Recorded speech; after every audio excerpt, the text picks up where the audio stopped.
Evo, došao sam do nje, šta da radim dalje? Reci joj da je lijepa i pita je za kavu. Dobro. Lijepa si, hoće mi otići na kavu? Ne. Rekla je ne, šta dalje? Znaš da sam uvijek tu za tebe, ali ovo je 67. cura koja te odbila u 3 dana. Au, brate. Uporo, Krvavo, brate, ali uporno mora si ceni. uzeti prvo, brat. Uporno si ceni, brate, respekt. Vrijeme je da se uhvatiš nekog jebenog posla i kreneš u teretanu.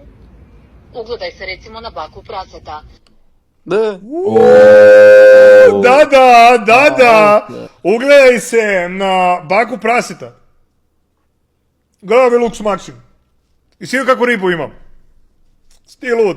To mora da je zato što sam lep. Hele. U suprotnom deinstaliraj aplikaciju jer mi već polako ideš na kurac. Baka je tata. Baka je tata! Okej, i ChatGPT zna priču, a? Jer mi već polako ideš na kurac. Baka je tata. Respekt za ChatGPT. W u chatu za ChatGPT, da.